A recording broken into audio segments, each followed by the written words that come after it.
ख़वातीन व हज़रात, आज की इस नशिस्त में हम आपका फिर से खैर मकदम करते हैं। आज की नशिस्त में हमारे साथ दो बड़े अहम मेहमान हमारे साथ मुंसलिक हैं। ब्रदर सूरज और ब्रदर प्रकाश। दोनों के दोनों पहले ये हिंदू थे, लेकिन यीशु मसीह के फजल से खुदा ने इनकी आंखें खोली और ये यीशु मसीह को इन्होंने अपना शख्सी नजात दहिंदा और खुदावंद कबूल किया है। तो इनके जहनों में बहुत से ऐसे सवालात थे जो आप भी इस वक्त जो वीडियो को देखने वाले हिंदू भाई हैं उनके जहनों में होंगे। लेकिन हिंदुओं की जो किताबें हैं उनमें से उनके जवाबात इन्हें नहीं मिलते। तो उन सवालों के जो इन हिंदू भाइयों के जहनों में आते हैं, उन सवालों के जवाबात जो हैं वो किताब मुकद्दस से मिलते हैं। और यीशु मसीह जो हैं वही एक रास्ता है। तो मैं मौदू करता हूँ जनाब प्रकाश साहब को कि वो आए और थोड़ा सा हमें बताएं कि जब वो हिंदू थे तो उनके जहनों में ऐसे कौन से सवालात थे जिनके जवाबात हिंदुइज्म नहीं दे पाई। जी प्रकाश भाई।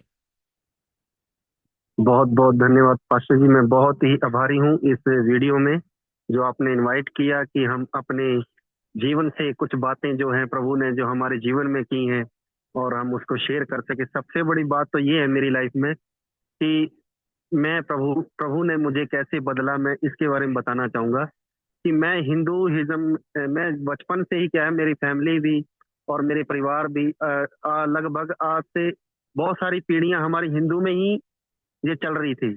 और मैं जब बचपन में 8वीं क्लास में पढ़ता था तो मैं बहुत ही ये ग्रंथ पढ़ता था, गीता को, ये क्या बोलते हैं, हमारे हिंदुज्म के जितने भी ये ग्रंथ हैं हम मैं सारे ही पढ़ता था। और बहुत ही इन चीजों में गहराई में मैं जाता था और अपने जो जितने भी हमारे ये देवी देवता थे उन सबको क्या है मैं पूजा पाठ किया करता था। जैसे कि शनिवार शुक्रवार हर एक जो भी 7 जो हमारे दिन हैं हमारे हिंदुज्म में, हर एक दिन के लिए क्या है अलग अलग क्या है देवताओं की पूजा करते थे। और ऐसे सारे कार्य हम करते रहे और मैं कभी मेरी लाइफ में सेटिस्फाई नहीं था। मैं बहुत ही इन चीजों की स्टडी करता था लेकिन कभी सेटिस्फाई नहीं हुआ था, क्योंकि मेरे जहन में यही बात चलती थी कि इस दुनिया में आने का मकसद क्या है और इस दुनिया में हम क्यों आए हैं। क्योंकि जब भी मैं कोई आदमी मरता था तो उसकी मौत देख के बहुत रोता था, भी आदमी क्यों मर गया और ये मरकर कहाँ चला गया। लेकिन मुझे इसके बारे में कभी भी पढ़ने के लिए हिंदुज्म में नहीं मिला। और मैं ये भी सोचता था कि ये सारी दुनिया जो है, जैसे कि आकाश है, इतना बड़ा आकाश है और ये बारिश है, ये बारिश कहाँ से आ रही है। और ये दुनिया ये क्या कोई एक्सीडेंट से आई है या इसके पीछे कोई है जो बनाने वाला है, आखिर वो है कौन। तो मैं ये देवताओं की सारी स्टडी करता था तो कभी किसी देवता ने ऐसा मुझे सुनने में नहीं आया, पढ़ने में नहीं आया कि किसी देवता ने ये काम किया हो और मौत को बनाया हो या इंसान को बनाया हो। ऐसी कभी भी मैंने थ्योरी कभी नहीं पढ़ी। और मेरे जहन में ये सारी बातें जब चलती थी तो मैं परेशान होता था कि आखिर इंसान क्यों मर रहा है, आखिर ये क्रिएशन में हम क्यों आए हैं, बीमारी क्यों है, समस्या क्यों है, प्रॉब्लम है ये सारी इंसान पर क्यों गुजर रही है। तो इन सारी बातों से परेशान होके क्या है मैं बहुत ही अफसोस में था और मेरे ग्रंथों में कभी ऐसी चीजें मुझे पढ़ने के लिए नहीं मिली। तो एक दिन क्या हुआ कि मैं जब 8वीं क्लास में पढ़ रहा था तो मैं क्या है एक दिन बहुत ही बीमार हो गया। और मैं क्या है अपने सारे देवताओं की पूजा करता था और उनको सबको क्या है बुला रहा था, पुकार रहा था कि मुझे जब मेरी बीमारी जो बुखार की थी उसे ठीक किया जाए। और मैं सारे देवताओं को जब मैं पुकार रहा था, प्रार्थना कर रहा था, तो मेरी किसी ने नहीं सुनी। तो एक दिन मुझे भाई ने किसी ने टेक्स्ट दिया था, एक छोटी सी किताब दी थी यीशु मसीह के नाम से।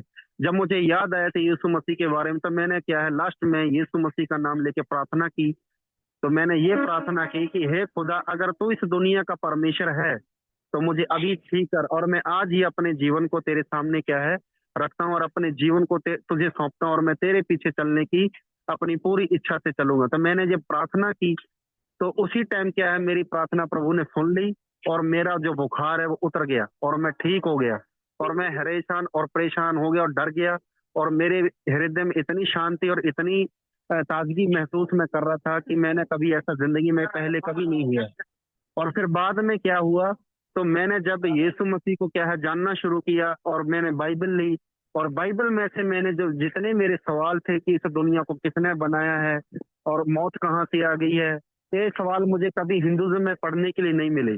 हिंदुज्म में सिर्फ एक क्या है, ये पढ़ाया जाता है कि बस सारे देवी देवता हैं और इनका ना तो कोई आने का समय है भी, ये कब आए हैं इस दुनिया में, और ये दुनिया, ये क्रिएशन क्यों, किसने बनाई है। कभी कोई शिव जी कहता है, कभी कोई राम कहता है, ऐसे अलग अलग सिस्टम में क्या है इनकी पढ़ने के लिए मिलती हैं। लेकिन कभी ये नहीं कहता कि मैंने कोई अकेले ने, किसी ने, खुदा ने ये बनाई है। तो ऐसे ही मैं स्टडी करके क्या है बहुत ही कंफ्यूज था, और मुझे कभी समझ नहीं लगती थी इन चीजों की। और फिर क्या हुआ कि मैंने जब बाइबल पढ़ी, बाइबल में क्या एक खुदा है और वो बात करता है, उसने शब्द से सारी दुनिया, इस सारी सृष्टि की रचना की। और फिर बाद में क्या, इंसान को मरने के लिए नहीं बनाया था। खुदा ने कभी नहीं चाहा था कि इंसान मर जाए और वो क्या है सफरिंग में, पेन में, स्ट्रगल में, बीमारियों में, समस्याओं से गुजरे। परमेश्वर ने कभी ऐसा नहीं चाहा था। जो मैं जिस चीज को मैं जानने की कोशिश कर रहा था, इंसान को परमेश्वर ने हमेशा जिंदा रहने के लिए बनाया था, और उसको बोला था कि जिस दिन तू इस वृक्ष से क्या है जीवन और मृत्यु का फल खाएगा, और उससे दिन अवश्य ही मर जाएगा। और ये बात उसमें क्या है, जब हम पढ़ते हैं उत्पत्ति की किताब, उसमें पहले 7 चैप्टर क्रिएशन के बारे में पढ़ते हैं, तो ये सारी बातें उधर लिखी हुई हैं। और सारी क्रिएशन को खुदा ने बनाई है, और फिर इंसान को बनाया है, इंसान को अपनी शक्ल सूरत पे बनाया है। ये सारे मेरे सवाल क्या है पहले ही 7 चैप्टरों में मुझे मिल गए, और मैं बहुत सेटिस्फाई हो रहा था और बहुत ही खुश हो रहा था कि इंसान को वाकई ही परमेश्वर ने मरने के लिए नहीं बनाया, इंसान ने खुद मौत चुनी है। और जिसका रिजल्ट आज हम क्या है सब मर रहे हैं। और आज भी खुदा क्या है बचाने की क्या है वो ताकत रखता है, आज भी वो चाहता है कि इंसान बचे। तो जब अब आगे मैंने स्टडी की तो न्यू टेस्टामेंट में कि यीशु मसीह जो मसीह है इस दुनिया में आया, और उसने जो मौत, जो क्या है इंसान को जो सफरिंग पेन थी, उसको हमेशा के लिए खत्म करने के लिए क्या है खुद वो अपने आप को सूली चढ़ाते हैं, और अपने आप को क्या है, अपने आप को क्या है वो सारी दुनिया के लिए क्या है देते हैं। और परमेश्वर उसे भेजते हैं। अब परमेश्वर का इकलौता बेटा जो यीशु मसीह, वो सारी दुनिया के लिए मर गया और गाड़ा गया, और तीसरे दिन जिंदा हो गया। और इस विश्वास से क्या हर एक इंसान क्या है वो क्या है स्वर्ग, जो साल्वेशन है वो ले सकता है यीशु मसीह के विश्वास करने पर। अगर कोई इंसान यीशु मसीह पर विश्वास करेगा तो सचमुच वो क्या है अवश्य इस साल्वेशन को पाएगा। तो ऐसे हजारों सवाल हैं जो बाइबल से ही सारे सवाल क्या है, बाइबल एक ऐसी ऐसा परमेश्वर का वचन है जो सारे सवालों का आंसर एक बाइबल में ही मिलता है और किसी ग्रंथ में नहीं मिलता है। और मैं आज मेरे जीवन में बहुत खुश हूँ, और मैं बहुत ही अच्छे से प्रभु में जो अपना जीवन क्या है शांति से और उसकी दया से मैं बहुत ही अच्छे से जी रहा हूँ, और बहुत ही मैं खुश हूँ, आनंदित हूँ, जो पहले मैं कभी नहीं था। पहले मैं बहुत समस्याओं में, प्रॉब्लम में, लड़ाइयों में, झगड़ों में, बहुत सारे पापों में, मुझे पाप के नाम की चीज भी मालूम नहीं थी कि पाप क्या चीज है, और सफरिंग पेन जो होती है वो पाप की वजह से होती। तो ऐसी सारे सवाल क्या है मुझे बाइबल से ही मिले, और मैं बहुत खुश हूँ। और साथ में जो सूरज भाई है, सूरज भाई से भी हम सुनेंगे कि भाई आप थोड़ा बताएं। भैया आपके सवाल का जवाब उत्पत्ति 1 अध्याय और 2 अध्याय में ही मिल गया कि मनुष्य, परमेश्वर ने मनुष्य को क्यों बनाया। यदि बाइबल में एक वचन कुलुस्सियों 1:16 में लिखा है कि सारी वस्तुएं उसके द्वारा और उसी के लिए सृजी गई हैं। इस एक वचन से आपके जितने भी आपके सवाल हैं, इस वचन में आपके जवाब मौजूद है। यानी एक वचन आपके पूरे सवाल का जवाब दे देता है। अब वैसे भी आपने उत्पत्ति की किताब को पढ़ा, उसमें भी आपके सारे सवालों का जवाब मिल गया। यानी हमारा परमेश्वर इतना महान है कि आपके पास जितना सवाल है वो एक वचन से आपके सवाल का जवाब देने की मैं क्षमता चाहता हूँ रखता है। मैं ये चाहता हूँ परमेश्वर की एक महानता है। वो तो हमारा हाँ खुदा भाई बोलिए। महान ही है। मैं चाहता हूँ कि देखिए आप भी हिंदू हैं और मैं भी हिंदू हूँ। क्यों ना हम सारा सत्य हिंदुज्म का बताएं आज, क्योंकि जो हिंदू लोग हैं इस वीडियो को सुने तो आखिर उनके जहन में भी ये बातें चलती होंगी कि वो दुनिया में, इस दुनिया का उनका आने का मकसद क्या है, क्योंकि उनको मालूम नहीं है, जैसे हमको नहीं मालूम था। ठीक है, आज वो भी प्रॉब्लम में, समस्याओं में, बहुत सारी परेशानियों से गुजर रही हैं, और क्या है जगह जगह ठोकरें खा रहे हैं, लेकिन उनको क्या है कोई बचाने वाला अभी तक मिला नहीं है, जैसे हम लोगों को मिल गया है।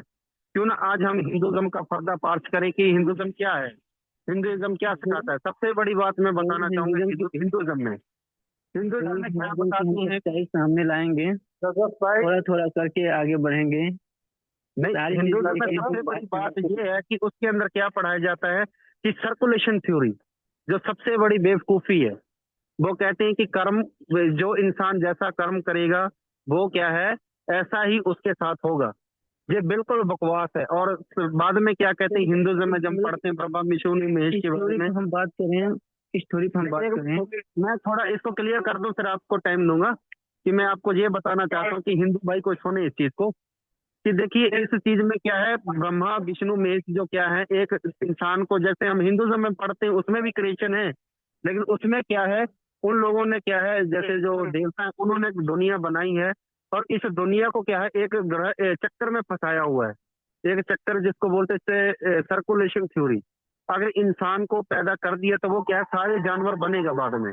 और इंसान का जन्म जो है वो लास्ट में मिलता है। पहले इंसान बनने से पहले क्या है, वो 84 लाख जूनों में जाता है। 84 लाख जूने का मतलब क्या है कि वो क्या है, हर एक जानवर बनेगा, जैसे सांप, बिच्छू, कीड़ा मकोड़ा, है ना, रेंगता हुआ, ये घोड़ा, बल्द, ये सारे जितने भी जानवर 84 लाख करोड़ जूने बोलते हैं हिंदुज्म में। और वो सारी जूने क्या है, इंसान वो जन्म लेता रहेगा। लास्ट में क्या है, उसको इंसान का जन्म मिलता है। हिंदुज्म ऐसा पढ़ाता है, मैं उसके बारे में बता रहा हूँ।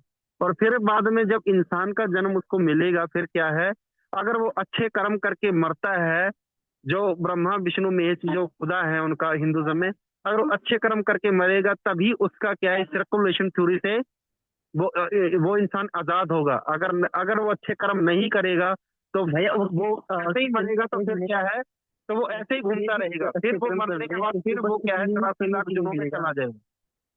हाँ जी, क्या बहुत मैं ही बोल क्या रहा हूँ बोलूं? कि मतलब कि आप कितने भी अच्छे कर्म किए रहे होंगे, किए होंगे, लेकिन आपको बस एक लिमिट समय के लिए मोक्ष मिलेगा, उसके बाद फिर आपको 84 लाख योनियों में भटकना पड़ेगा। वही वही ये सबसे बड़ी बेवकूफी है इसमें। लेकिन जब हम बाइबल पढ़ते हैं, बाइबल में ऐसा नहीं है। बाइबल में क्या है कि परमेश्वर ने कभी इंसान को कोई जानवर नहीं बनाया, उसने इंसान को इंसान बनाया। और जानवरों को अलग, उनको अलग बनाया है, पक्षियों को अलग बनाया है। और उनका ये नहीं है कि उनका इंसानों साथ को रिलेशन है कि वो बाद में मरेंगे तो कोई इंसान बने, ऐसा नहीं है।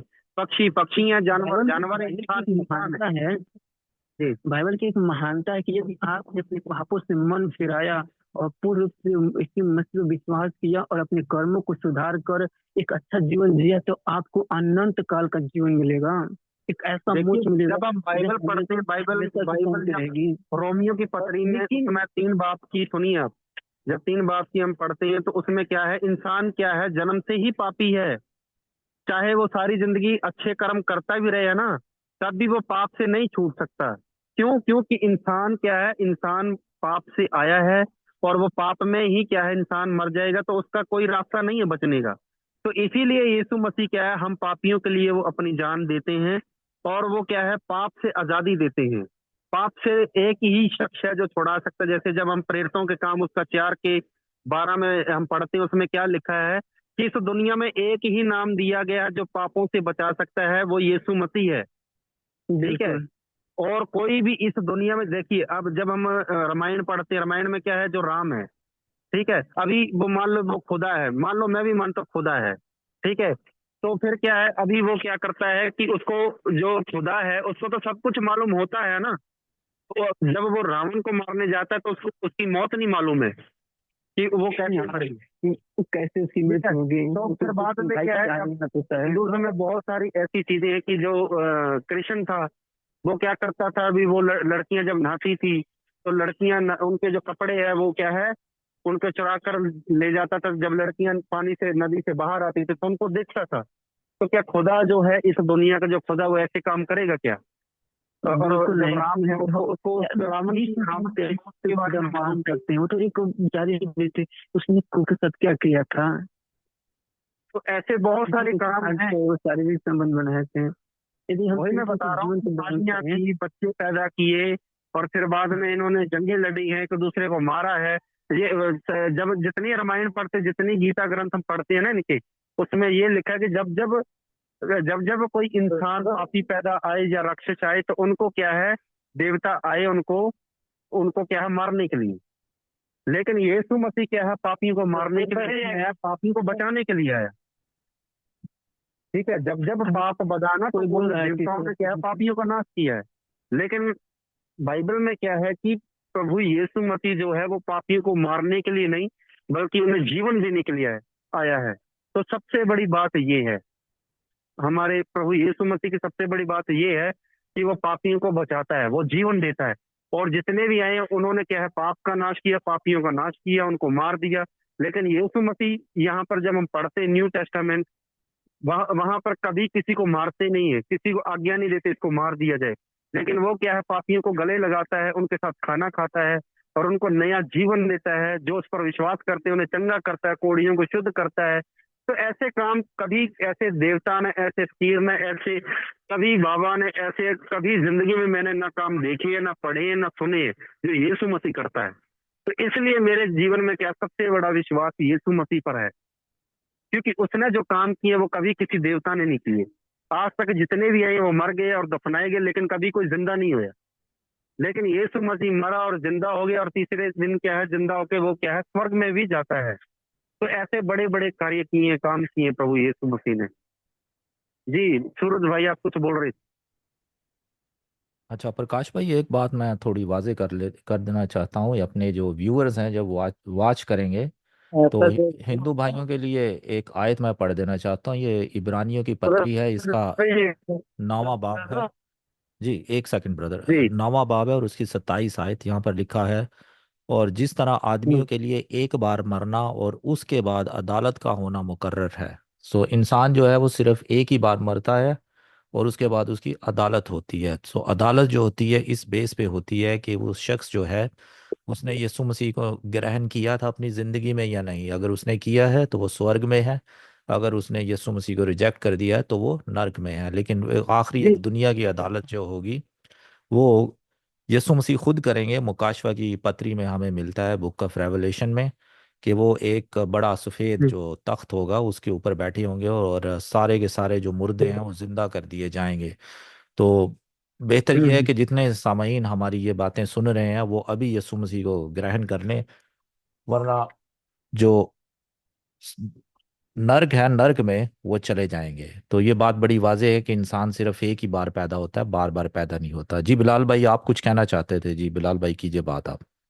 सर, सर मैं ये कहना चाहता था कि आप उनसे ना सवाल की कंडीशन में पूछे, ताकि सुनने वालों को भी अच्छे से समझ आए और हमें भी ज्यादा बेस्ट तरीके से समझ आए ना, स्टेप बाय स्टेप। ऐसे सारी बातें एक साथ होती है ना, तो फिर थोड़ी सी कंफ्यूजन पैदा हो रही है मेरे लिए। नहीं, वो अपनी टेस्ट मनी है वो अभी वो दे रहे हैं और उसके बाद जो है वो फिर जी। सवाल जवाब जो है ना उसका सिलसिला। अगर आपके जहन में कोई सवाल है तो आप पूछ सकते हैं प्रकाश भाई से आप या पूछ सकते हैं मुझसे, आप पूछ सकते जी जी, फिर बाद में अभी आप पैसा मनी दें पहले। हैं।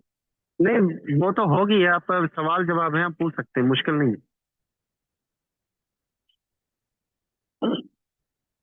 अच्छा, ये जो मैंने जहाँ तक सुना है, कहते हैं कि ये एक बैल है, आई डोंट नो, पता नहीं एलिफेंट है, जिसने जमीन जो है अपने ऊपर उठाई हुई है। असल में ये तो हमारी जमीन है, इंसानों को बनाने वाला जो गॉड है, हिंदू मत अरे में, वो तो कौन है? भैया, ये कैसी आपके सवाल का जवाब मिल जाएगा। एक मेरे को मिनट सूरज भाई, मैं चाहता हूँ मैं इसका जवाब दे रखना। दूँ, एक मिनट। तो इसमें देखिए सबसे बड़ी क्या है, हम इस दुनिया के अंदर क्या है, किसके ऊपर सबसे ज्यादा विश्वास करते हैं? जो जब हम पढ़ाई करते हैं साइंस पर, साइंस जो बोलता है क्या, वो क्या है, बिना सोचे समझे नहीं बोलता, वो खोज करके बोलता है। तो साइंस क्या बोलता है, टेक्नोलॉजी क्या बोलती है, कि जो हमारी धरती जो है ये हवा में उड़ रही है, ठीक जी है। और जो बिल्कुल। जो जो पहला सबसे बड़ा ग्रह जो है वो सूरज है। उसके बाद में क्या है, जुपिटर। और ये तीसरा जो ग्रह है हमारा क्या है, धरती है, ठीक है। जी तो जो धरती के जितने भी ग्रह हैं, ये 9 ग्रह हैं, और इसके अलावा और भी कितनी गैलेक्सियां हैं, और भी कितने भी ऐसे प्लानट हैं जो क्या है, हवा में सारे क्या है, आसमान में एक दूसरे के इर्द गिर्द क्या है, घूम रहे हैं और चक्कर लगा रहे हैं, और गति एक दूसरे की लगा रही हैं, ठीक है। अपनी गति में ये घूम रही हैं। धरती भी हमारी क्या है, एक गति में घूम रही है, ये किसी पर टिकी हुई नहीं है। हम भी आसमान में उड़ रहे हैं। आधे लोग नीचे भी हैं, ऊपर भी हैं, साइड में भी हैं, क्योंकि धरती पूरी क्या है, अंडाकार गोल है, साइंस बोलता है इसको। जो और साइंस के अनुसार हम जाएंगे तो इस चीज, ये क्या है, बेवकूफ किसी ने बात कही है कि ये धरती क्या है, बैल पर या गधे पर ऐसे टिकी हुई है, ये सब बकवास है। ठीक है।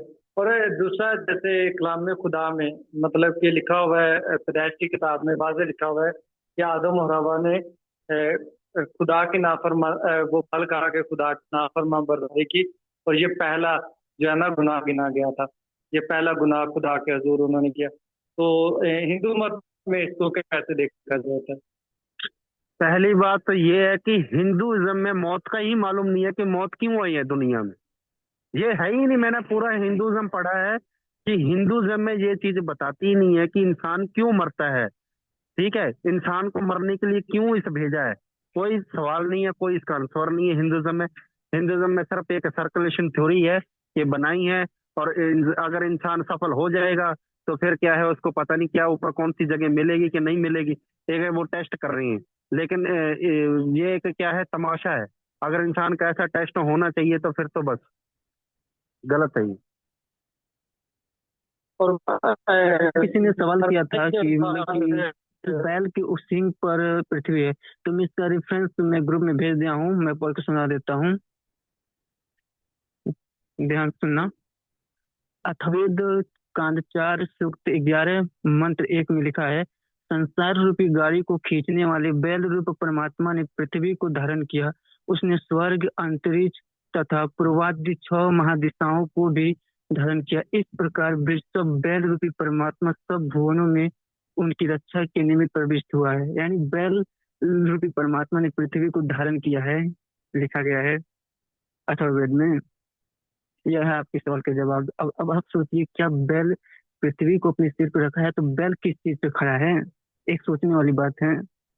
हाँ जी इससे भी बड़ी मूर्खता क्या होगी? जी। तो भाई कह रहे थे ना ऐसी बात जी जी, मुझे ये हिंदू मजहब में हिंदुइज्म में से कोई भाई था, मुझे याद नहीं है, उन्होंने ये चीज बताई थी। हिंदुइज्म तो ये भी बोलते हैं कि जो मक्का है उधर वो शिव जी उनका उधर बैठा है, वो पूजा करवा रहा है। ऐसे बहुत सारी बातें बोलते हैं, अभी क्या कह बोलेंगे उनको। और ये शैतान का क्या कॉन्सेप्ट है हिंदुइज्म में? हैं?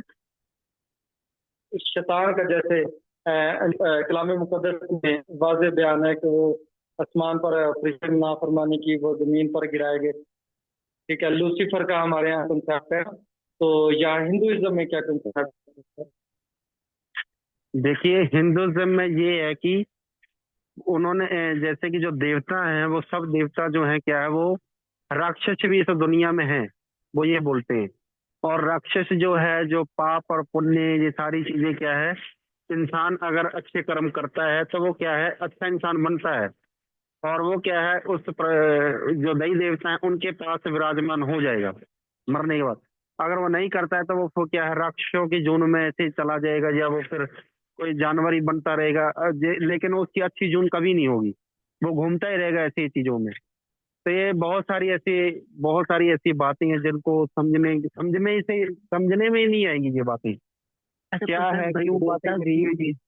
अब देवता भी तो जानवर बने थे। जब रामायण में जब हनुमान का जन्म हुआ था, हनुमान तो शिव के अंश थे, वो भी तो बंदर बने थे। और वैसे ही तमाम देवता लोग और रावण को मारने के लिए बंदर और अन्य प्रकार के जानवर उत्पन्न किए थे, यानी उन्हीं के अवतार जानवर बन के उत्पन्न हुए थे। और वैसे भी हमें वाल्मीकि रामायण में एक संदर्भ मिलता है जहाँ पर ब्रह्मा ने अपने मुख से जामवंत को उत्पन्न किया था। एंड ब्रह्मा का अवतार जामवंत एक जानवर है। ये आपको बाल कांड में ही मिल जाएगा पढ़ने को। देखिए, उसके बारे में ऐसा है कि जो पवन पुत्र जो उसका पिता है, ठीक है, हनुमान का, नहीं, तो हनुमान उसमें रियल में यदि रियल हम स्टडी करेंगे तो हनुमान के 5 बाप मिलेंगे आपको। हाँ वो तो सही है, बहुत इसकी भी बहुत सारी स्टडी है हिंदुज्म में। लेकिन ये सही बताऊं है ना, ये सभी सब कलाकृतियां मन गढ़ंत कहानियां बनाई हुई हैं। और अभी कुछ दिन पहले क्या है, मैं सच बता रहा हूँ कि एक बंदा था, उसके अंदर दुष्ट आत्मा आ गई है। ठीक है, तो दुष्ट आत्मा उसके अंदर, पता, उसका जैसे वो हनुमान का मौन हो जाता ना, ऐसे ऐसे पूरा मुंह किया हुआ था। और फिर बाद में हमने प्रार्थना करके उससे पूछा था, भाई कौन है तू? बोला हनुमान हूं मैं।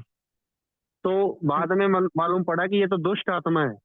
तो ये सारी देखिए, जब हम बाइबल पढ़ते हैं, यशाया उसका 14 की 12 में पढ़ते हैं कि शैतान जब गिराया गया था इस धरती पर, तो उसने क्या किया, उसके साथ और भी जितने एंजल थे वो गिराए गए हैं।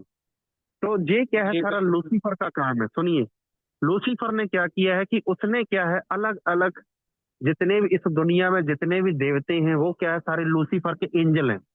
क्योंकि उनकी शक्लें देखो, उनकी ऐसी ही उन्होंने शक्लें बना ली हैं।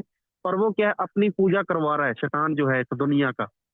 और प्रभु ने भी कहा कि शैतान शैतान क्या है, ये धरती के ऊपर क्या है, क्या कर रहा है, वो राज कर रहा है, क्योंकि उसका राज एक दिन खत्म हो जाएगा। तो वो राज कर रहा है इस धरती के ऊपर। वो इसीलिए क्या है, उसने इतने खुदा बना दिए, इतने देवते बना दिए, अभी इतने सारे देवते हैं, अभी गिनती भी नहीं होगी। ठीक है, 33 करोड़ देवते बोलते हैं, और इससे ज्यादा ही पता नहीं और कितने होंगे। तो इतने सारे एंजल जो गिराए गए हैं स्वर्ग से, ते सारे क्या है, देवते बन गए हैं और अपनी अपनी पूजा करवा रही हैं। और जब मैं मसीह में आया तो बाद में आने के बाद क्या है, हमने बहुत सारे लोगों पे प्रार्थना की है, जिसके अंदर किसी की शिव जी की दुष्ट आत्मा निकाली है, किसी के अंदर काले की दुष्ट आत्मा निकाली है, किसी के अंदर हनुमान की दुष्ट आत्मा निकाली है। और ऐसी बहुत सारे जितने देवता हैं, बहुत सारी दुष्ट आत्माएं हमने निकाली हुई यीशु के नाम से। और ये सारी क्या है, दुष्ट आत्माएं हैं। और ये क्या है, सारे शैतान के सारे रूप हैं। जी। मतलब कि ये जो हिंदुइज्म में जितने भी गॉड है, ये सारे के सारे दुष्ट आत्मा, ये कहना चाहिए। जी बिल्कुल, क्योंकि क्या है, शैतान ही देखो, इस दुनिया में एक परमेश्वर, हम सब लोग विश्वास करते हैं ना, इस दुनिया को बनाने वाला एक ही खुदा है। तो एक खुदा जिसने क्रिएशन की है, सारी दुनिया बनाई है। जब हम बाइबल पढ़ते हैं, वो एक ही खुदा पे बात कर रहा है। और उसका अपना मकसद भी तय कर रहा है उसमें, कि इंसान को क्यों बनाया है। ठीक है, और मौत कहाँ से आ गई, ये सारी बातों का क्या है, रिजल्ट एक बाइबल में मिलता है, क्योंकि वो रियल खुदा है। लेकिन हिंदुइज्म में ऐसा कुछ भी रिजल्ट नहीं मिलता है। ये कहाँ से आया, क्यों आया, दुनिया क्यों बनाई गई है, पाप कहाँ से आ गया, मौत कहाँ से आ गई, ना तो पाप का कोई जिक्र है, ना मोरल टीचिंग है, ना मोरल टीचिंग है, कुछ भी नहीं है। बस अपना जीवन क्या है, भेड़ बकरियों की तरह जियो, अच्छा काम करो, मांस मच्छी ना खाओ, बस ऐसी चीजें हैं। लेकिन इनको ये नहीं मालूम है कि पाप क्या है, मोरल इमोरल टीचिंग क्या है। कुछ भी ऐसा सिस्टम नहीं है जो बाइबल में हम पढ़ते हैं। और फिर बाद में क्या है, जितने भी देवी देवता जो हैं, 33 करोड़ देवी देवता हैं, कि इंसान अगर इनको मानना शुरू कर देगा तो सारी जिंदगी खत्म हो जाएगी, तब भी इंसान क्या है, अपनी पूरी लाइफ में मान नहीं पाएगा अच्छे से किसी को भी। क्योंकि सबकी अलग अलग सिस्टम है, अलग अलग उसका पढ़ाई है, अलग अलग उसका पूजा है, अलग अलग उसका काम है। अगर इंसान सारी जिंदगी भी लगा देगा ना, तब भी खुश नहीं कर पाएगा 33 करोड़ देवी देवताओं को। इनका सिस्टम ही सब अलग है।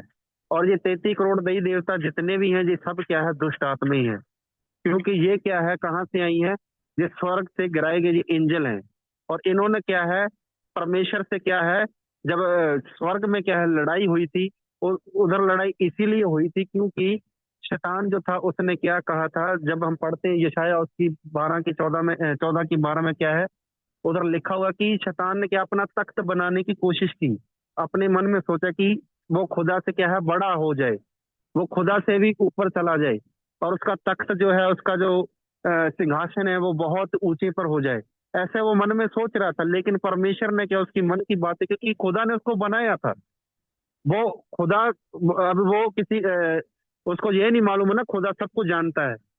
शैतान को, जो लूसीफर था, तो उसके मन की सारी बातें खुदा ने कैच की और उसी टाइम उसको नीचे फेंक दिया, क्योंकि वो क्या है, खुदा से भी बड़ा बनने की कोशिश कर रहा था, और वो सोच रहा था।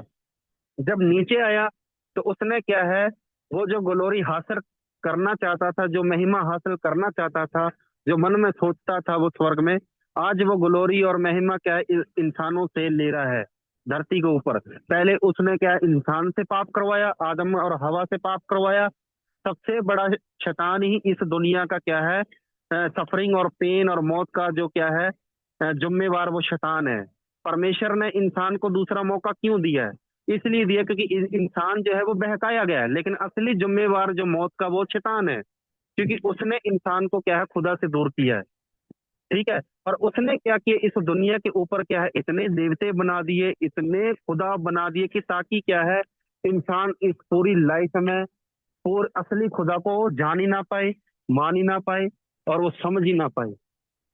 ठीक है, तो ये सारी बात क्या है, शैतान का सारा काम शैतान का है, और वो असली खुदा को मानने नहीं देना चाहता है। उसका सबसे बड़ा लक्ष्य यही है कि वो असली खुदा को इंसान जान ना ले। कोई भी इंसान असली खुदा को जान ना ले, उसको पहचान ना ले, और उसको समझ ना ले। अगर उसने समझ लिया, जान लिया, तो वो इंसान क्या है, बच जाएगा। तो उसका लक्ष्य यही है शैतान का। जी। सर, एक मिनट, एक, अच्छा, आपने वो बताया कि शैतान ने अपने दिल में सोचा कि वो अपना तख्त जो है खुदा से ऊंचा बनाएगा। जी। जी, तो क्या शैतान के अंदर भी सोचने की सलाहियत और ये ख्वाहिशात वगैरह होती हैं? देखिए, जब हम तो आयत को हम अच्छे से पढ़ेंगे, वहां पर सर, साफ साफ लिखा हुआ है। फरिश्तों के अंदर, क्योंकि पहले तो वो फरिश्ता ही था ना, बाद में वो खुदा ने गिराया और शैतान बन जो। देखिए, सुनिए, देखिए, जैसे कि मान लीजिए, अगर हम कोई भी चीज बनाते हैं, हम चाहते हैं कि हमारे प्लान के अनुसार वो काम हो, है ना। जब हमारा प्लान बिगड़ जाता है तो हमें क्या आएगा, क्रोध आएगा ना। तो ऐसा ही है कि खुदा ने जो जिस प्लानिंग के लिए सब कुछ बनाया है, तो उसमें सबसे ज्यादा गड़बड़ी किसने की है, शैतान ने किया, लूसीफर ने की है। ठीक है, उसको खुदा ने बनाया है, तो वही बंदा क्या है, वो जो एंजल है, उसको खुदा ने बनाया, वही क्या है, खुदा से बड़ा बनने की कोशिश कर रहा है। तो ये सबसे बड़ी खुदा के विरुद्ध बात है कि नहीं है, कि जिसने सब कुछ बनाई, सारी कायनात बनाई, सारे एंजल, स्वर्गदूत, ठीक है, इंसान, हर एक चीज खुदा ने अपने लिए बनाई है, उसके प्लान के मुताबिक। ठीक है, उसने चाहा तो ये सब बनाया है। अभी कोई इस क्रिएशन में क्या है, चाहे कोई भी चीज है, चाहे वो एंजल है या इंसान है, वो अपने आप को क्या खुदा से बड़ा बनाने की कोशिश करेगा, तो क्या खुदा उसको छोड़ेगा फिर? आज बहुत सारे इंसान हैं जो चिट्टे कपड़े डालकर खुदा बने हुए बैठे हैं, अपनी पूजा करवा रहे हैं। इंसान, जीवते इंसान भी अपनी पूजा करवा रहे हैं इस दुनिया में। तो क्या खुदा उनको छोड़ेगा? कभी नहीं। क्योंकि उन्होंने क्या है, उस जीवते परमेश्वर को क्या है, जो जिसने सारी कायनात को बनाया है, जो जिसने सूरज को बनाया है, देखा, सूरज सारी दुनिया को रोशनी देता है, इतनी आग भरी है खुदा ने उसके अंदर।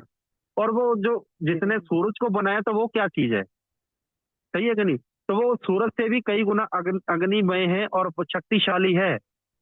तो इंसान क्या है, उस खुदा को छोड़कर क्या है, अपनी पूजा करवा रहा है। इंसान खुद खुदा बने हुए हैं इस दुनिया में।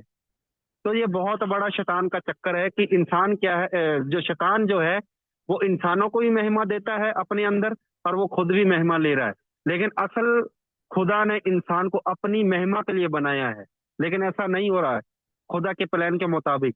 इंसान किसकी महिमा कर रहा है? शैतान की महिमा कर रहा है। क्यों कर रहा है? क्योंकि वो क्या है, 33 करोड़ देवी देवताओं को पूजा करता है, जो खुदा नहीं है। क्योंकि जब हम पढ़ते हैं, जब मूसा को परमेश्वर ने कलाम दिया, ठीक है, परमेश्वर ने सबसे पहले क्या कहा कि तू कभी भी किसी की इमेज नहीं बनाना, है ना मूर्ति खोद कर बनाना, ना किसी की प्रतिमा बनाना, ना कोई ऐसी छाप बनाना कि जिसको क्या है तू खुदा कहे और माने। ना किसी जानवर की, या किसी पेड़ की, या किसी भी चीज की कोई प्रतिमा, कोई इमेज, कोई मूर्ति, कोई फोटो नहीं बनाना कि जिसको तू खुदा बनाए। अगर तू ऐसा तो करता है तो फिर क्या है। प्रकाश भाई देखो, हिंदुइज्म में ना हमेशा ये मतलब कि बाइबल के अगेंस्ट यानी खुदा के अगेंस्ट बातें मिलेंगी। जैसे कि बाइबल में लिखा है कि तुम किसी की मूर्ति मत बनाना, लेकिन हिंदुइज्म में मिलेगा। बाइबल में लिखा है कि तुम झूठ मत बोलना, लेकिन हिंदुइज्म में आपको झूठ बोलने को मिलेगा। कि एकदम अलाउ किया गया झूठ बोलने के लिए। वही मैं बात है ना, जो बता खुदा का कलाम है वो सबसे उन बातों मैं को आपको छोड़कर रेफरेंस बता क्या देता है, हूँ, शैतान रेफरेंस अपना सुनो। कलाम बना देता है। महाभारत शांति पर्व और अध्याय 109 और श्लोक 19 में लिखा है झूठ बोलने के बारे में। और भागवत पुराण 8:19-43 में लिखा गया झूठ बोलने के लिए। और और ऐसे एक जगह और महाभारत में लिखा गया झूठ बोलने के लिए। मैं कहूँ तो मैं पढ़ के सुना देता हूँ। भागवत पुराण में लिखा है कि परंतु ऐसा सब समय नहीं करना चाहिए जो सबसे सभी वस्तुओं के लिए नहीं करता रहता है। उसकी आकृति हो जाती है, वो तो जीवित रहने पर भी मृतकों के समान ही है। ये 42वां श्लोक और 43 पढ़ता हूँ। स्त्रियों को प्रसन्न करने के लिए हाथ पर हाथ में विवाह में कन्या आदि की प्रशंसा करते समय अपनी जीविका की रक्षा के लिए प्राण संकट उपस्थित होने पर गौ और ब्राह्मण के हित के लिए तथा किसी को मृत्यु से बचाने के लिए झूठा भाषण भी उतना निंदनीय नहीं है। क्या समझे? यानी आप किसी को प्रसन्न करने के लिए विवाह में और प्राण संकट में और गौ और ब्राह्मण के हित के लिए और किसी को मृत्यु से बचाने के लिए झूठ बोल सकते हैं। क्योंकि हिंदुज्म एक ये भी बात बोलता है कि आप क्या है मीट मछली या किसी जानवर का क्या है आप मीट मांस वगैरह उसका नहीं खाना है ना। अभी इनसे मैं सवाल करता हूँ, मान लीजिए कि अगर मान लीजिए आप कुछ लोग हैं जो मीट मछली या अंडा कुछ नहीं खाते होंगे, लेकिन आपको पता साइंस क्या कहता है कि जब हम सांस लेते हैं, हम सांस में क्या मिलियन जेम्स जो है उनको क्या है जो मर रहे हैं हमारे सांस लेने से, ठीक है। और जब हम सांस लेते हैं मिलियन जेम्स क्या है मरते हैं और अंदर जाते हैं। हम मिलियन जेम्स मारकर क्या है सांस ले रहे हैं। अगर मान लीजिए जो इंसान मीट मछली की अंडा वगैरह नहीं खाते हैं जो हिंदुज्म बोलता है, तो अगर हो सकता है आप ऐसे पाप नहीं करते हो, लेकिन आप जब सांस ले रहे हैं तो आप अब क्या है मिलियंस ऑफ जेम्स जिसको हम क्या कहेंगे हिंदी भैया में। चरक संहिता 2 अध्याय में स्पष्ट लिखा है कि तुम सुअर के मांस का रस निचोड़ के पीने के बारे में लिखा गया है। नहीं, अब उसमें ये देखिए साइंस बोलता है ना कि हम क्या है मिलियंस ऑफ जेम्स जो क्या है जब सांस लेते हैं मार रहे हैं हवा में। हाँ वो इस तो सही एयर है। में क्या है बहुत सारे जेम्स ऐसे छोटे छोटे ऐसे जी हैं जिनको हम देख नहीं सकते, लेकिन जब माइक्रोस्कोप के हम देखते हैं तो बहुत सारे इस एयर में क्या जीव जंतु जो हैं उड़ने वाले जो हमको दिखाई नहीं देते हैं वो क्या घूम रहे हैं। और जब हम सांस लेते हैं वो हजारों मिलियन क्या है मर रहे हैं। समझ लगी? तो क्या है हम हर रोज हिंदुज्म क्या है खून कर रहे हैं। हम हर रोज क्या है हम्म मैं इस पर एक मांस खाने के ऊपर मैं एक वीडियो भी बनाया हूँ। मनुस्मृति में स्पष्ट लिखा है कि तुम पति क्या बोलते हैं ब्रह्मा ने ईश्वर ने मांस खाने के लिए बनाया ही है। और चरक संहिता 2 अध्याय में स्पष्ट लिखा है कि तुम जो सुअर होता है उसके मांस को उस मांस का जो रस निकाल कर पीने के लिए लिखा गया है। देखिए जब हम गाय का दूध पीते हैं, ठीक है, गाय का दूध तो वो दूध भी मांस से ही आता है, ठीक है। हम हाँ दूध बिल्कुल। पीते हैं वो गाय के मांस से ही आता है, अंडा आता है मुर्गी से। जब हम दूध पी सकते हैं तो क्या अंडा नहीं खा सकते? वो भी मुर्गी से आता है, मांस से आता है। मांसाहारी ही वो होता है कि वो तो जानवर से प्राप्त होता है। तो वही बता रहा हूँ मैं कि जब हम दूध पी सकते हैं मांस से तो अंडा भी खा सकते हैं, वो भी मांस से ही आता है। उसमें भी क्या हम हत्या करते हैं। तो दूसरी बात ये है कि ये सब नौटंकी है जो सब बनाई हुई है। क्योंकि देखिए पहली बात जो ये है कि हिंदुज्म में साइंस नहीं है, क्योंकि इनको ये भी नहीं मालूम है कि धरती धरती की क्या है। देखिए जब हम पढ़ते हैं, देखिए जब यूएसए के कितने विद्वान लोग हैं, ठीक है। किसी ने इस इलेक्ट्रिसिटी को बनाया है, किसी ने मोबाइल को बनाया, किसी ने क्या आज हिंदुज्म में हम पढ़ते हैं ये देवता है तो सुनिए इंडिया से ऐसी कौन सी चीज बनी है जो क्या बोलते हैं जितने भी मान लीजिए हिंदू है इसमें से कौन सा ऐसा साइंटिस्ट आया है जो किसी चीज को बनाने वाले? जितने भी साइंटिस्ट आए जितने विद्वान है सब क्रिश्चियन लोग हैं, ठीक है। हर एक चीज जो हम आज मान लीजिए आप हिंदू होकर आज कृष्णों से नफरत करते हैं तो आप हर एक चीज क्रिश्चियन की यूज कर रहे हैं, मोबाइल भी, चप्पल भी, कपड़ा भी, मतलब ये है कि ठीक है, घड़ी भी, हर एक घर भी, हर एक चीज क्रिश्चियन की बंदे ने बनाई चाहिए। हाँ जी। मतलब कि हिंदू लोगों का कहना यह है, मतलब कि हिंदू लोगों की मैं एक लॉजिक बताता हूँ। मतलब मसीहों की आविष्कार की हुई हर एक चीज वो चाहिए जो इनके हित में है, लेकिन मसीही नहीं चाहिए। वही बता रहा हूँ अगर मसीह नहीं चाहिए तो आप मसीहों की चीजें पहनना यूज करना भी छोड़ दीजिए। आप जंगल में थे, जो ब्राह्मण वो थे वो जंगल में रहते थे, ठीक है। वो क्या है जंगलों में ही ये पक्षी पत्ते क्या बोलते पेड़ पत्ते जो होते हैं यही खाते थे। इनको ना तो जीवन पता था कि जीवन क्या है, ना इनको कभी अकल थी कि इंसान को क्या खाना चाहिए क्या पीना चाहिए। ये क्या है ये पेड़ पत्ते ये खाते थे पहले ब्राह्मण, आज से सदियों साल पहले। इनको कुछ भी नहीं मालूम था, ठीक है। और जब ये प्रभु का चेला थॉमस इधर इंडिया में आया तो बहुत सारे ब्राह्मणों ने प्रभु का वचन सुना, तब जाके इनको अकल आई कि इंसान क्या है, ठीक है। तो बहुत सारी इन इन लोगों को क्या है समझ में चीजें आई। और इनको जीने का थोड़ा मकसद मिला जब प्रभु यीशु मसीह का चेला इस इंडिया में आया। उससे पहले दुनिया जो थी जंगलों में रहती थी, ना घर होते थे इनके पास।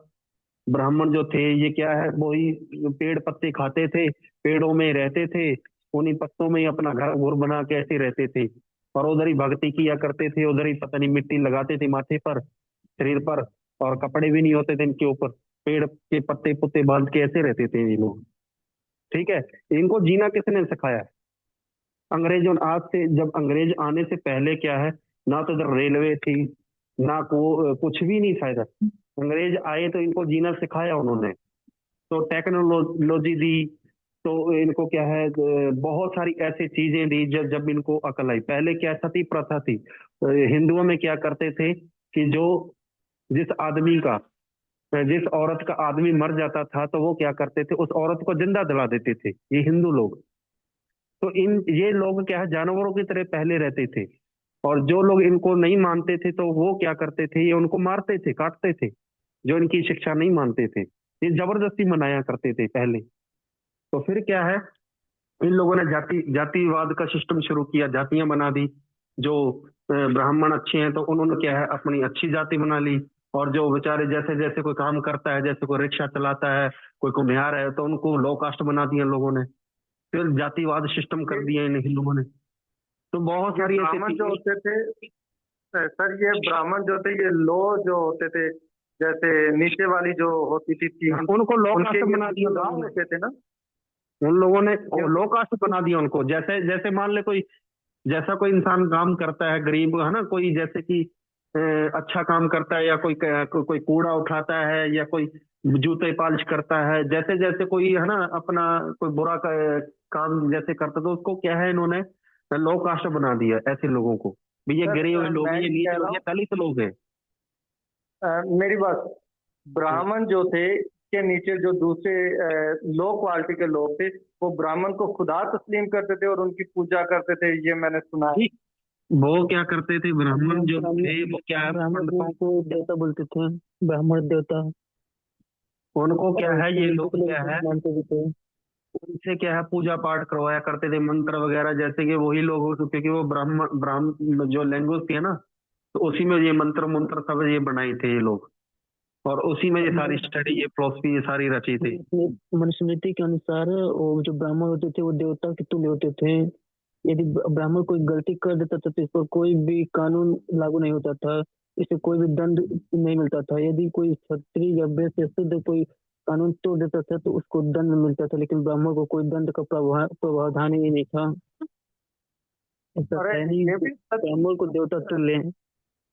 अच्छा प्रकाश भाई, सर थोड़ा सा ना, ये भी सच है कि जो प्रकाश भाई, इनका जो मोरालिटी थी, इनकी जो इखलाकियात थी, वो आपको पता है कि जो सन टेम्पल और फिर वो अजंता केव्स है, उसके बारे में भी थोड़ा बताएं ताकि हिंदुओं को पता चले कि इनकी असलियत, क्रिश्चियनिटी जब हिंदुस्तान में आई है इससे पहले क्या थी। ये आपको पता है, ये जो तस्वीरें बनी हुई हैं, बड़ी गलत किस्म की इमेजेस बनी हुई हैं उधर, ठीक है, बहुत सी इरोटिक तस्वीरें और इमेजेस बनी हैं। तो ये आप थोड़ा सा इसका भी तफसील बताइए ज़रा, और फिर ये दासियाँ जो थी इनका भी कॉन्सेप्ट अगर आपको पता है तो ये भी पता बताएं। ये हम खोलना है। अच्छा क्या बोले? जी, तो ये जो सन टेम्पल और अजंता केव्स है इसके बारे में भी थोड़ा बताएं, और इनकी जो मॉरलिटी है वो बताएं हिंदुओं की कि वो क्या थी, क्रिश्चियंस ने आकर इनको जो मॉरल चीज़ें हैं वो सिखाई हैं। वरना इनके जो आबाओ अजदाद थे, बाप दादा, वो तो बिल्कुल ही मॉरली फेल्ड लोग थे सारे के सारे। जी जी, आप थोड़ा 1 मिनट मुझे थोड़ा, मैं वो खोलने जा रहा हूँ गेट। आप थोड़ा सूरज भाई से जी, इनसे थोड़ी सूरज बात सूरज करेंगे भाई आप बाद में। बताएं ज़रा फिर वो इसका बैकग्राउंड क्या था, ये अजंता केव्स को और सन टेम्पल वगैरह का, जहाँ पर वो। और देखिए, इस में ये सारी इंक्रिप्शन और आर्कोलॉजिकल एविडेंस हो जाएंगे। तो ऐसे, और यदि मैं मोरालिटी की बात करूँ तो मतलब कि इसमें हिंदुइज्म ने नैतिकता एकदम खंडन कर दिए थे। यदि नैतिकता होती तो मानव सारे इंसानों के लिए एक समान होती। ब्राह्मणों के लिए कोई और अलग नैतिक कानून नहीं होता। वो कोई अलग नैतिक कानून नहीं होता। यदि नैतिकता होती तो दो सब चारों चारों जो वर्ण थे उनके लिए एक समान होता, एक एक समानता होता।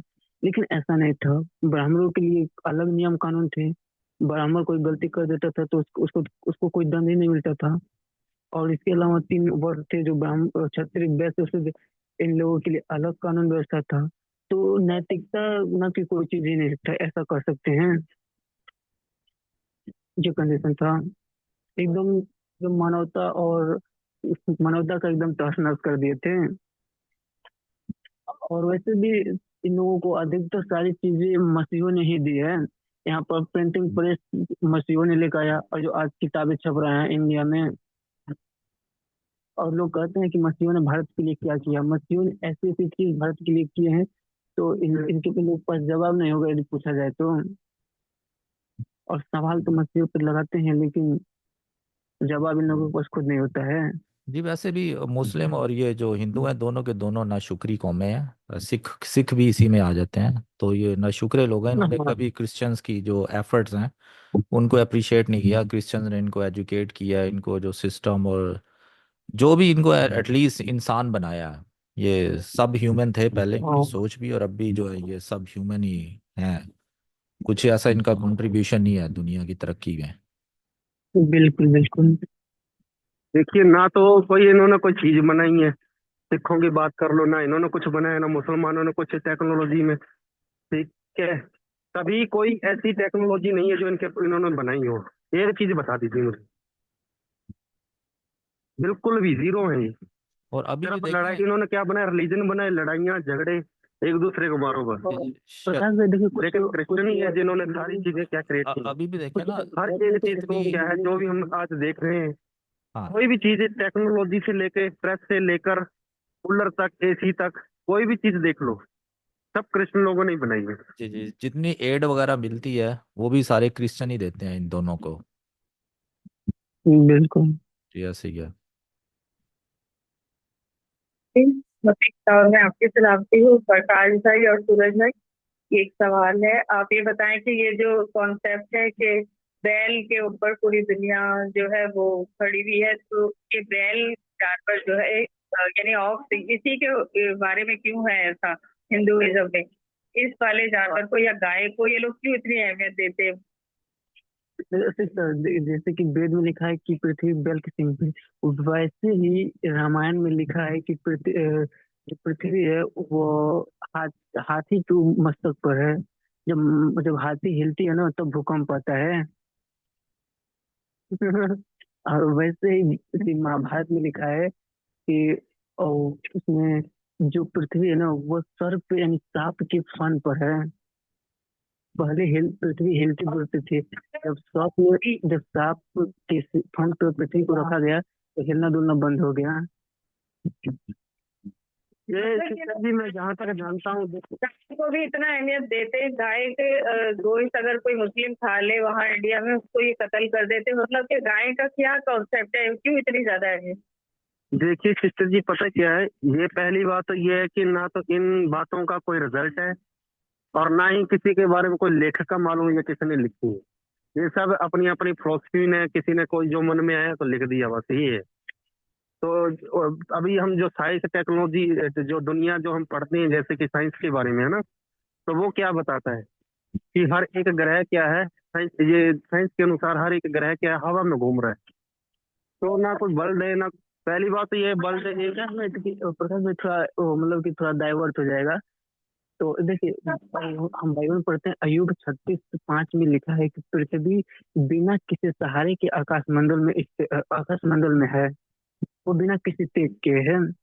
लेकिन हिंदुइज्म में उसके पूरा विपरीत है, पृथ्वी किसी के सिंह पर है तो किसी के मस्तक पे। यानी बिन पे क्या बोलते हैं, एकदम एकदम मूर्खता की हद हो गई है। यदि पृथ्वी वही तो बता रहा हूँ, बस जिसके दिमाग में जो आया वो लिख दिया ये बस। क्वेश्चन, यदि पृथ्वी सर्प के फन पे है तो सर्प किस पर है? यदि पृथ्वी हाथी पर है तो हाथी किस चीज पर है? तो ये जब सब ऐसे बनाए हुए हैं।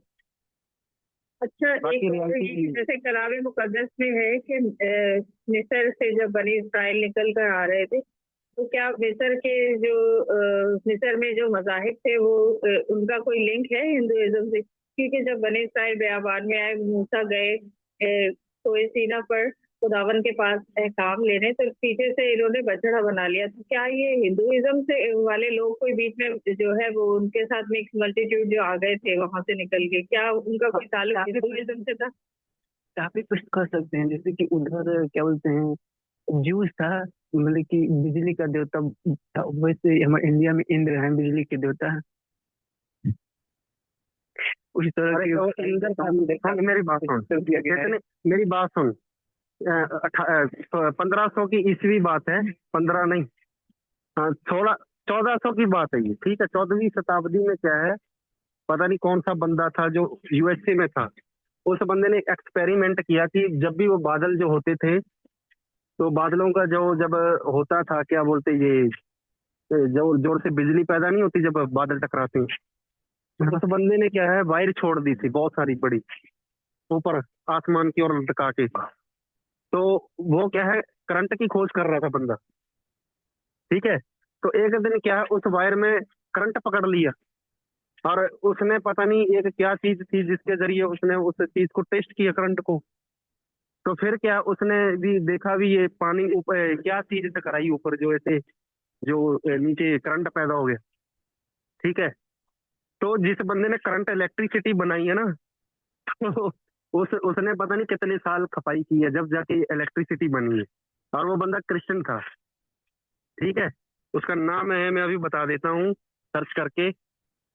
जी टेस्ला था पहला। हैं, एडिसन। टेस्ला, हाँ। Nikola Tesla. तो उस बंदे ने देखो, जिस बंदे ने इलेक्ट्रिसिटी पैदा की है वो कहाँ का है, यूएसए का है। अभी ये बोलते इंदर जो है, जो ये क्या बोल रहे थे सूरज भाई आप, बिजली का बिजली देवता। का देवता। तो उसने कभी बताया क्यों नहीं ये हिंदू इतने साल बिना लाइट के जी रहे थे, इतनी सदियां इनके बिना लाइट के वही निकली। तो तमाम सवाल उठते हैं। हाँ? वो इंद्र देवता कहाँ से हो रहा? जब आप किसी के पास नहीं होता है। ऐसा नहीं है भाई, ये सब बकवास, अपनी अपनी चीजें ऐसे लिखी हुई हैं, बाकी ये सच नहीं है।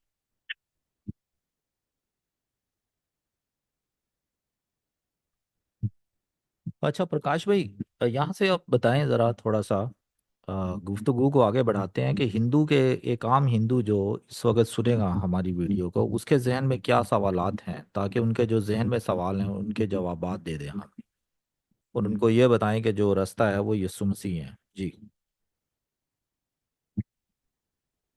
जी मुझसे मुझसे पूछा जी। जी प्रकाश भाई आप दें, और सूरज भाई भी कंट्रीब्यूट करते हैं इसमें। देखिए मैं तो यही कहना चाहूंगा कि सबसे पहले जब हम हिंदुज्म के बारे में बात करते हैं कि हिंदुज्म बनाया किन लोगों ने, ये ब्राह्मण लोगों ने सारे सिस्टम बनाए, और इन्होंने ही जातिवाद बनाया है, ठीक है। इन्होंने ही ये सारी चीजें बनाई हैं कि लो कास्ट के लोग अलग कर दिए हैं, दलित अलग कर दिए हैं, अपनी अपनी कास्ट जो थी ऊंची कर दी है, और सारे हर एक चीज पर क्या है इन्होंने मंदिरों पर, मंदिरों के खजाने पर, और बहुत सारी ऐसी चीजों पर ये क्या है बिना बैठे ही, बिना कुछ किए ही ये धनी बन गए, ठीक है। क्योंकि इनके दिमाग जो थे वो बहुत चतुर थे, और ये सब लोगों ने क्या है मिलकर ये षड्यंत्र रचे हैं धरती ये हमारे इंडिया में। और जो बेचारे गरीब लोग थे उनको क्या है उनकी गरीबी के कारण क्या है उनको तुच्छ जानकर उनको अलग कर दिया है। तो सबसे बड़ी प्रॉब्लम हिंदुज्म में यही है कि ये क्या है जातिवाद है, ठीक है। तो ये पहली बात तो जब बाइबल को हम पढ़ते हैं, बाइबल में ऐसा कुछ भी नहीं है। प्रभु परमेश्वर ने ना कभी किसी को पक्षपात किया है कि वो गोरा है या काला है, या वो ऐसे है या वो दलित है, या वो चमार है या वो कुम्हार है, या वो है या ये है। कभी जातिवाद तो बाइबल में है ही नहीं।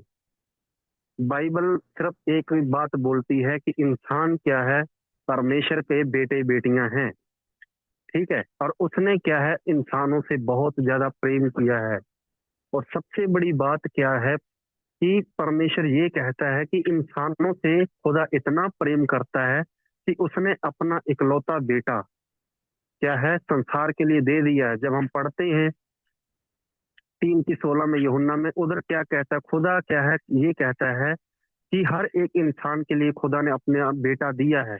जो कोई भी इंसान उस बेटे पर विश्वास करेगा तो वो क्या है लज्जित नहीं होगा, वो सदा का जीवन पाएगा। और वो सदा का जीवन क्या है, स्वर्ग में है, जो परमेश्वर क्या है फ्री में देता है। ना उसका कोई पैसा है, ना कोई टैक्स है, ना कोई ऐसी चीज है, वो फ्री में दे रहा है, हर एक इंसान को इनवाइट कर रहा है। लेकिन हिंदुइज्म में ऐसा कुछ भी नहीं है। हिंदुइज्म में जब हम पढ़ते हैं तो बहुत सारी प्रॉब्लमें हैं, समस्याएं हैं, और बहुत सारे ये लोग जब पूजा पाठ करवाते हैं, मंत्र करवाते हैं, तो बहुत सारा पैसा लेते हैं। और ये जितने भी ये मंत्र बोलते हैं सब ब्राह्मण ये लैंग्वेज है जिसकी आज तक किसी को मालूम नहीं है क्या बोलते हैं। ठीक है। और फिर बाद में क्या है कि ये लोग क्या है, सिर्फ पैसे का खेल है, माया का खेल है, लोगों को बेवकूफ बना रही है, और कुछ भी नहीं है इसके अंदर। लेकिन बाइबल में ऐसा कुछ भी नहीं है। बाइबल सिर्फ प्रेम है, शांति है, आनंद है। और वो क्या है, हर एक इंसान के लिए परमेश्वर ने ठहराया हुआ है। तो मैं ये यही हिंदू भाइयों से कहना चाहता हूँ कि जितने भी आप अभी तक ठोकरें खा रहे हैं, प्रॉब्लम में है, समस्याएं हैं, ये आपकी प्रॉब्लम इसीलिए है क्योंकि आप उस असली खुदा से दूर हैं। क्योंकि आप हो सकता है 33 करोड़ देवी देवताओं को मानते होंगे, लेकिन बाइबल ये कहती है कि भी हे इंसान, तू एक बार क्या है मुझे टेस्ट कर।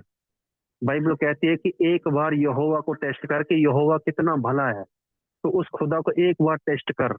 एक बार हो सकता है आपने सारी जिंदगी में 33 करोड़ देवी देवताओं की पूजा की होगी, लेकिन मेरे इस मैसेज से मैं एक ही आपको संदेश देना चाहता हूँ कि आप एक बार अपने जीवन में यीशु मसीह का टेस्ट करके देखिए।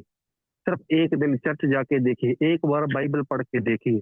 आपके जीवन में असली शांति जो आपने पहले कभी नहीं महसूस की होगी, वो आपको उस समय होगी जब आप प्रभु को पुकारेंगे, प्रार्थना करेंगे, और आपके हर एक सवाल का उत्तर प्रभु यीशु मसीह देगा।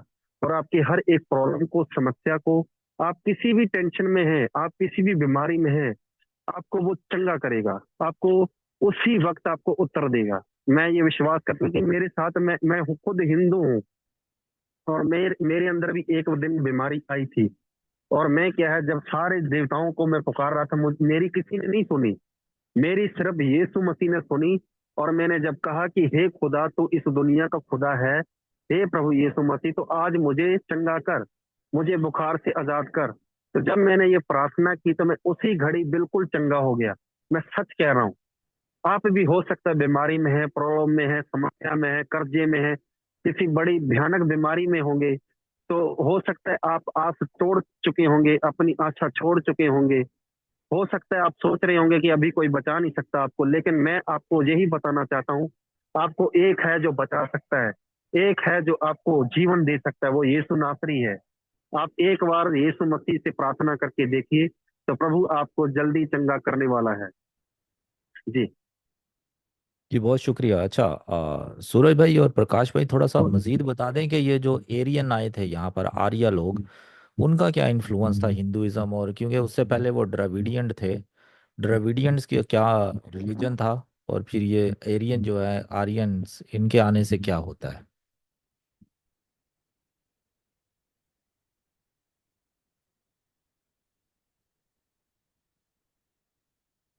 जी प्रकाश भाई, थोड़ा सा बताएं इसके बारे में।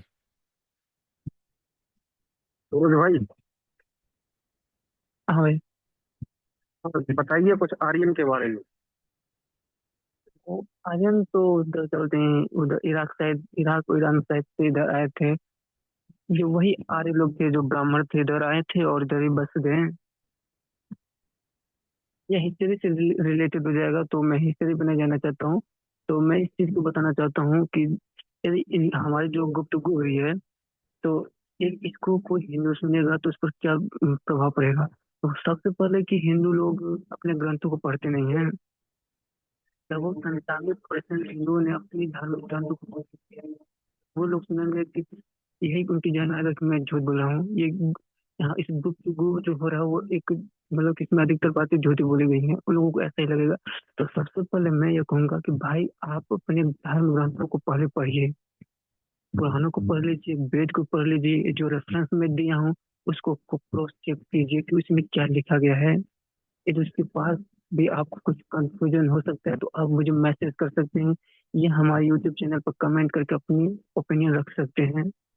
जब तक आप अपने ग्रंथों को पढ़ेंगे नहीं तब तक आप सच्चाई को नहीं जान सकते। जब आप पढ़ेंगे कि आखिर पृथ्वी बैल या फिर हाथी के मस्तक पे है, तो हाथी और बैल किस चीज पे है, आप इस सवाल का जवाब नहीं जान पाएंगे और आप सच्चाई से गुमराह होते ही रहेंगे। आपको कभी भी मोक्ष नहीं मिल पाएगा क्योंकि आप गुमराह हुए लोग हैं। जब आप पढ़ेंगे तो आप जानेंगे कि हम एक गलत जगह फंस गया हूँ। जब आप उस सवाल की खोज करेंगे कि मैं कैसे सही रास्ते पा सकता हूँ, और जबकि हम बाइबल पढ़ते हैं तो यीशु मसीह ने कहा कि मार्ग सत्य और जीवन में ही हूँ।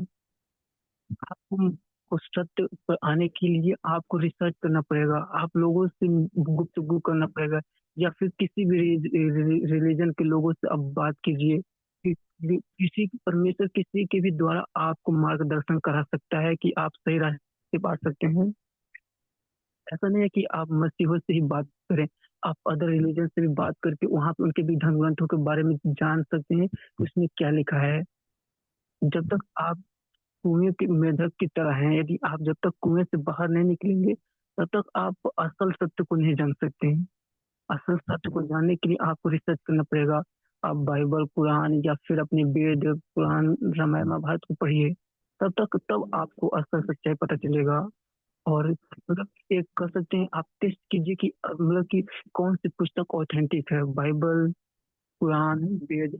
आप इन सारी किताबों को ऑथेंटिसिटी भी चेक कीजिए, उसकी प्रामाणिकता क्या है, और उन किताबों को पढ़िए और चेक कीजिए, तब आप जान पाएंगे। यदि हो सकता है आप किसी से मिले, आप उस किताब के बारे में जानना चाहते हैं, हो सकता है वो भी आपको गुमराह कर सके।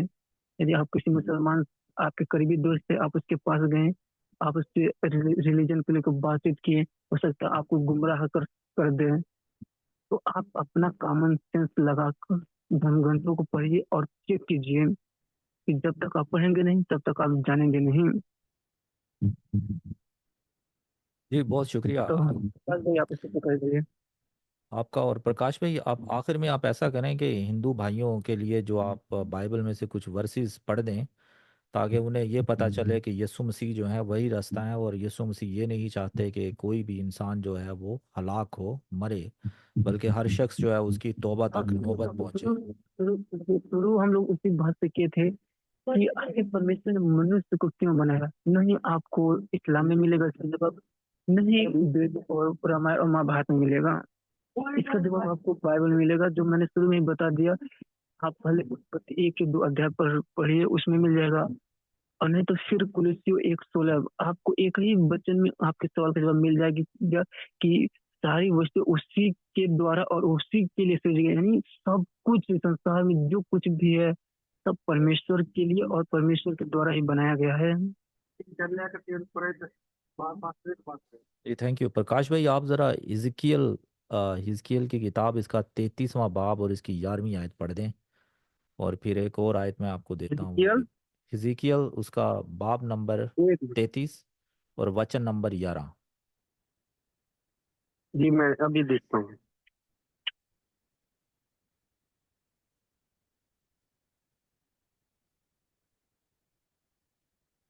तैतीस की 11वीं आयत। जी वहां पर लिखा है, इसलिए तू उनसे ये कहे, परमेश्वर यहोवा की ये वाणी है, मेरे जीवन की सौगंध, मैं दुष्ट के मरने से कुछ भी प्रसन्न नहीं होता, परंतु इससे कि दुष्ट अपने मार्ग से फिरकर जीवित रहे।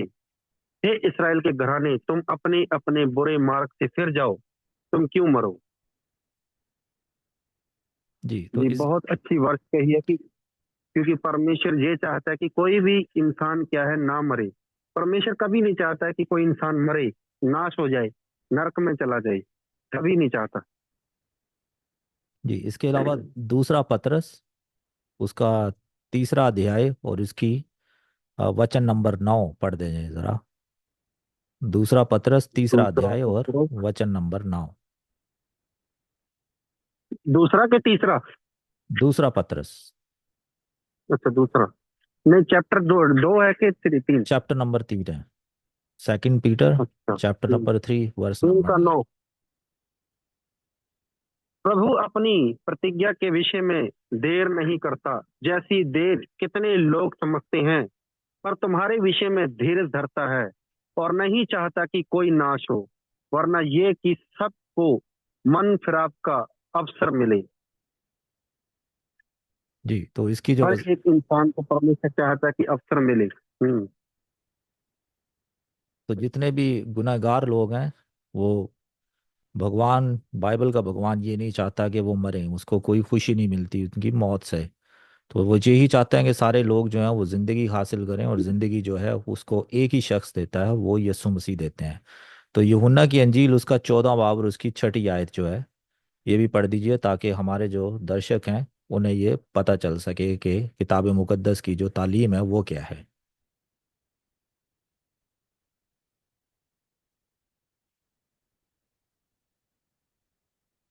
तब जो आश्चर्य कर्म उसने कर दिखाया, उसे वह लोग देखकर कहने लगे कि ये वह भविष्य वक्ता जो जगत में आने वाला था, निश्चय यही है।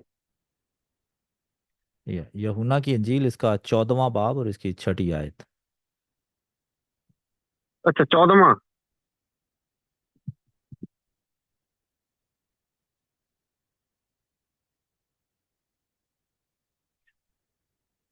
यीशु ने उनसे कहा, मार्ग और सत्य और जीवन मैं ही हूँ।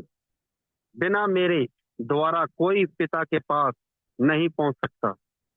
सो 3 चीज़ें हैं, मार्ग, सत्य और जीवन, ये सिर्फ और सिर्फ यीशु मसीह ही हैं, और यीशु मसीह के अलावा कोई और रास्ता नहीं है, और सच्चाई भी वही है, और ज़िंदगी भी उन्हीं से मिलती है। तो आखिर में आप ऐसा कीजिए, यूहन्ना की अंजील इसका 3 बाब और इसकी 16 आयत जो है वो पढ़ दीजिए। यूहन्ना की इस पर मैं आपकी बात को काट रहा हूँ। देखिए, भगवद गीता में कृष्ण ने भी अपने आप को सत्य बोला है, कहा कि मैं सत्य हूँ। यीशु मसीह ने कहा ना कि मैं सत्य हूँ, तो वैसे ही कृष्ण ने भी कहा कि मैं सत्य हूँ। लेकिन जब वो जहाँ वो कृष्ण ने अपने आप को सत्य बोला है, वहीं पर अपने आप को असत्य भी बोला है कि मैं सत्य हूँ और असत्य भी हूँ। और वहीं पर बोला है कि मैं ही झूठा भी हूँ। झूठा और सत्य और सत्य के व्यक्ति। और वहीं पर बोला कि मैं ही मृत्यु भी हूँ। कृष्ण ने बोला है कि मैं ही सत्य हूँ, मैं ही असत्य अर्थात झूठा भी हूँ, और मैं ही मृत्यु भी हूँ। जबकि बाइबल बाइबल में यीशु मसीह ने कहा कि हे मृत्यु तेरी जय कहाँ, हे मृत्यु तेरा टंक कहाँ, यानी मृत्यु को यीशु मसीह ने भी हरा दिया है। तो कोई भी हिंदू यह क्लेम नहीं कर सकता कि कृष्ण सत्य है, कि वो अपने आप को झूठा भी बोले हैं। और झूठा और सत्य दोनों एक नहीं हो सकता। कृष्ण अपनी बातों में यहाँ पर विरोधाभास कॉन्ट्रडिक्शन कर दिए हैं। हाँ, अब आगे से वचन पढ़िए। जी, थैंक यू सूरज भाई। तो ये आपने भगवान कृष्ण की बात की कि वो अपने आप को सत्य असत्य दोनों बात बताते हैं, लेकिन यीशु हाँ मसीह बिल्कुल, सिर्फ सच्चे ही हैं, असत्य नहीं है। जी, तो प्रकाश भाई बिल्कुल आप बिल्कुल। ये वर्ष पढ़ दिए इनके लिए, हिंदू भाइयों के लिए, ये यूहन्ना की इंजील इसका 3 अध्याय और इसकी 16वां वचन।